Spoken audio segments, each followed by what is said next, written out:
हे ऍडव्हान्स लेवलचं आहे. तुमच्या मुलाला नेमका काय प्रॉब्लेम आहे, तो का बोलत नाही ते बघते, एक्झामिन करते त्याचं. आणि त्याला नेमका ओरोमोटर हे आर्टिक्युलेशन प्रॉब्लेम असू शकतो. म्हणजे हे काय, जिभेचा पडजीभ वगैरे टाळाला चिकटलेली असली किंवा इथले मसल वीक असले, हे जॉचे जे मसल कनेक्टेड असतात ते जर वीक असले तरी मूल बोलू शकत नाही. त्यामागं कारण काय आहे ते बघून त्याची एक्झामिन असेसमेंटच्या वेळेस मी करेन की नेमकं त्या न बोलण्यामागचं कारण काय आहे, किंवा तेच तेच रिपीट करतो. मग हे जे आपण एक्सरसाइजेस करून घेतो मुलांकडून, त्यामुळे इथले मसल रिलॅक्स होतात, नर्व कनेक्शन जे वीक असतं ते व्यवस्थित बनून मूल बोलायला लागतं, शब्द फुटायला लागतं.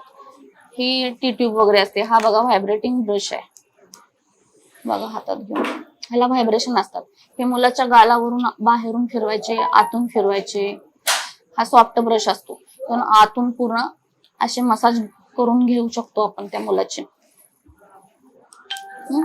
आणि जर त्याला क्लेफ्ट पॅलेट किंवा आणखी टंग टाय वगैरे असेल तर सर्जरी करावी लागते त्या मुलाची.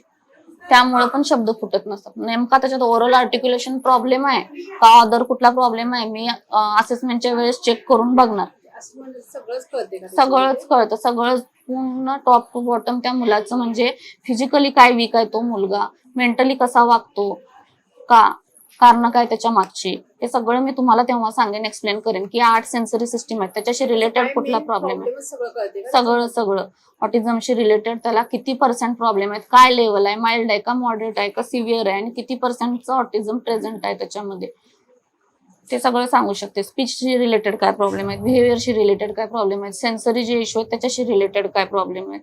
मग हे तेव्हा मी आता हे बघा, समजा त्याचे जिभेचे मसल वीक असले, काय काय मुलांना जीभ वरती टेकवता येत नाही टाळ्याला, तर त्यासाठी ह्या एक्सरसाइजेस असतात. हा मणी आहे जो वर खाली करायचा, हा आहे तो असा, हे असतात असे.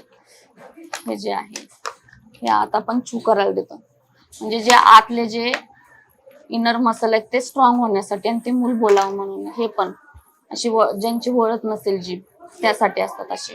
हे असे इंटरनल आणि एक्सटर्नल असे दोन्ही. पण त्या मुलाला नेमका ओरली काय प्रॉब्लेम आहे ते बघून मी टूल यूज करते आणि हे असेसमेंट झाल्यावरच सांगते. आणि ह्या सगळ्या गोष्टी कराव्या लागतील. आणि असंही नसतं की तुमच्या मुलाला स्पीच थेरपी दिली म्हणजे तो बोलायला लागेल. हे सगळं इंटरकनेक्टेड असतं. त्या मुलाचे सेन्सरी इश्यू कव्हर केल्याशिवाय, हायपर ऍक्टिव्हिटी कमी आल्याशिवाय, त्या मुलांना आय कॉन्टॅक्ट दिल्याशिवाय ते मूल बोलणार कसं सांगा मला. आता मी तुमच्याकडे बघत नाही बोलत, खाली बघत बोलते. तुम्ही लक्ष द्याल का माझ्याकडं? मी तुम्ही आल्यापासून तुम्हाला तुमच्याकडे बघितलंच नाही, खाली बघतच सगळं बोलायला लागले. पहिलं काय गरजेचं असतं, त्या मुलाचा आय कॉन्टॅक्ट डेव्हलप करणे, जो ऑटिस्टिक मुलांच्या मध्ये नसतो.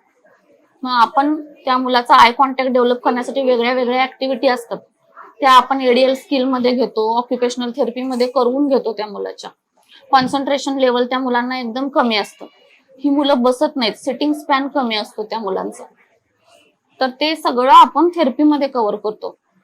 हे कुठल्याही प्रकारचं औषध तुम्ही किती जरी दिलं तरी त्याचा काही उपयोग होणार नाही.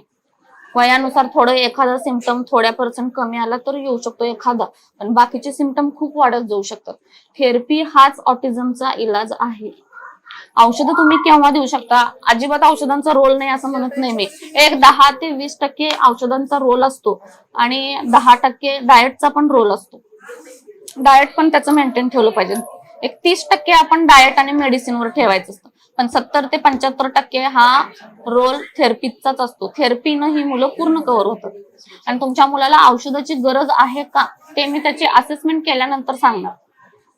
नाहीतर का माइल्ड लेवलचा जर असेल, हायपर नसेल, तर त्याला औषध पण लागत नाही, फक्त थेरपीवर तो कव्हर होतो. थेरपीमध्ये पण त्याला ऑक्युपेशनल थेरपी असते, त्यामध्ये त्याचे सेन्सरी इश्यू, हायपर ऍक्टिव्हिटी जो इकडून तिकडे पळतो, ते सगळं शांत होऊन नॉर्मल मुलासारखा तो शाळेत जाईल. आता तुम्ही त्याला थेरपी दिली नाही, स्पीचची दिली नाही, बिहेवियर त्याचं मेंटेन केलं नाही, वर्तणुकीच्या ज्या समस्या आहेत हळूहळू तुम्हाला दिसायला लागतील. आता शाळेत घातले, शाळेतल्या टीचर तुम्हाला कंप्लेंट येतील तेव्हा कळणार तुम्हाला की तुमचं मुलं एकटंच वेगळं बसतंय, एकटंच वेगळं खेळतंय, नावाने हाक मारल्यावर आमच्या बघत नाही आमच्याकडं, मी काय शिकवतोय तुमच्या मुलाला कळत नाही, इतर मुलांच्या सारखं तुमचं मूल वागत नाही, बसत नाही, बोलत नाही, ग्रुप ऍक्टिव्हिटी मध्ये इन्व्हॉल्व्ह होत नाही, काय शिकवतो ते शिकत नाही. हे सगळे सिम्पटम ऑटिझमचे. तर तुम्ही ही थेरपी घेतली नाही आणि त्याला शाळेतच फक्त घातलं किंवा मेडिसिनच फक्त दिलं किंवा स्पीचच थेरपी दिली, काही उपयोग नाही.